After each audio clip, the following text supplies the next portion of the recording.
Hi there, I'm Rob Koenig, and I'm a lighting designer.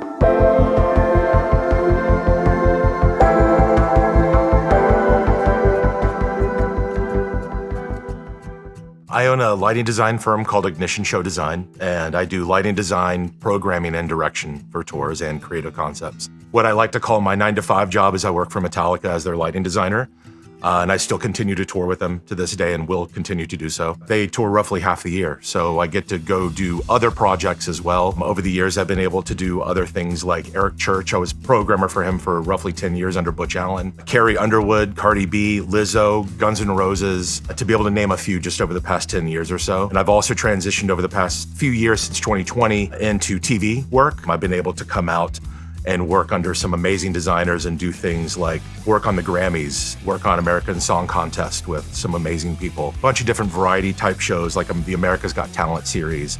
I've been able to light Oprah in an interview, which was kind of a rush to be able to do something like that, just something so simple and so streamlined, but so poignant. So I've been able to work on a lot of really interesting projects after moving to Los Angeles and joining 728 as well. So I've definitely been able to broaden my spectrum of scope of work by being here. For me, the process really starts with the music. You start with the music, you start with the music. That's all that I do. You know, you get every piece of music that you can. You start looking up. I have a love-hate relationship with YouTube. I hate the fact that we can't have a secret on a show that everybody doesn't know about, but I love the fact that I can go research any artist that I want to, you know, for my own personal needs.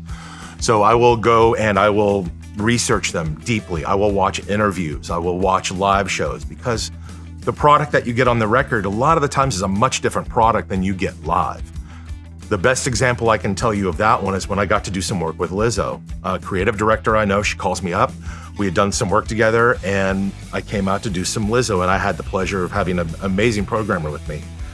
And he had the tracks. Everything was so run and gun. He had the tracks and we had to be separate. It was COVID, he was in a little room. So it was kind of a interesting little scenario that we were dealing with, and I keep going back and forth to the rehearsal room where we're trying to set up at least part of the floor package so they can catch a vibe in there, and he's trying to program in here, and I'm giving him guidance, and I come into the room and the whole show just looks thin, and I don't understand what he's listening to, and I grab his headphones and listen to the tracks that they gave him, and it's just backing tracks. And I put his headphones down and I go, come with me real quick, and we go walk into the rehearsal space, and there are 5 women in Lizzo's band that are shredding this show. I mean, just stellar players. The guitar player could have been Eddie Van Halen's daughter, like unbelievable musicianship in this room. And he looks at me and I look at him and he goes, got it. And he went back in and I go, now you know what we're looking at. And he went back in and started knocking out some stuff. And it was a very unique situation because it was very different of what he had been handed versus the record versus what's going to be presented live. So I always want to go down the rabbit hole and do as much research as I can. Somebody said it to me recently, and it's the truest thing ever. Just show up. Show up. There is nobody that's going to kick you out of the way if you just keep showing up. I cannot tell you how many times I've gotten gigs because I've been sitting in the room, because I showed up, because I went to that dinner, because I went to that gig, because somebody said, hey, why don't you come down here? Whatever it was, whatever the gig was, whatever I was called to do, I just showed up. And you would be surprised the amount of connections that you make, the amount of friendships that you make, and the amount of gigs that get offered to you because you're just standing there. Hey, you want to do this project with us? Yeah, man, I'll be there. And it literally happened to me as little as 5 months ago. I was on a job with another designer buddy of mine. He got a phone call because I showed up for that one. He goes, hey, what are you doing next month? And I'm like, nothing. He goes, cool, we just got another 30-day one and we're doing it here in Atlanta. I'm like, awesome, I'll see you there. Just show up.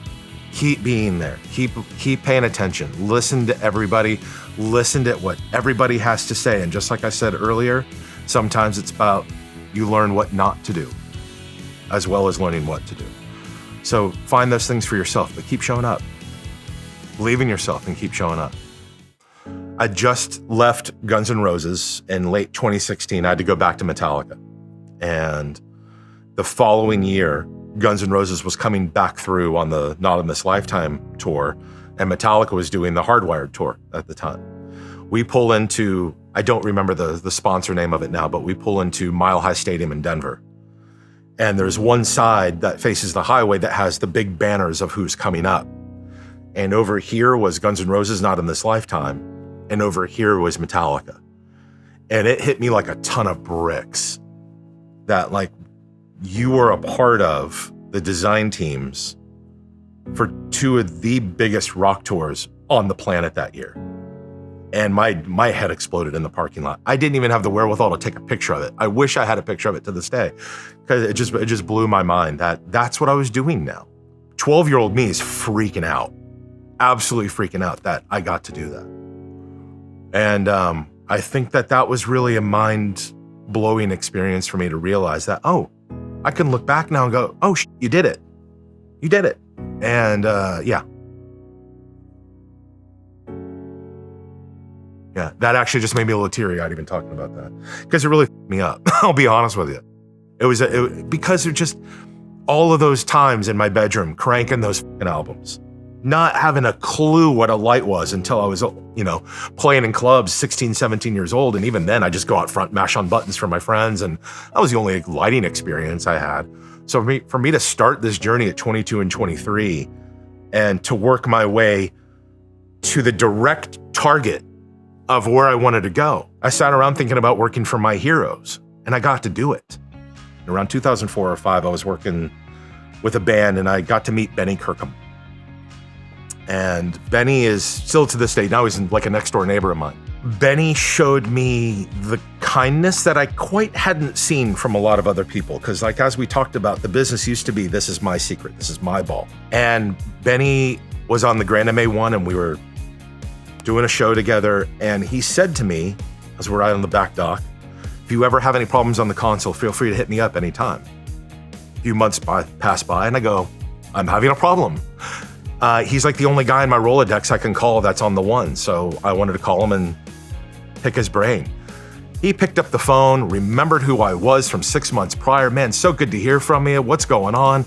Here's my problem, Benny. Absolutely. And he immediately just sorted me out.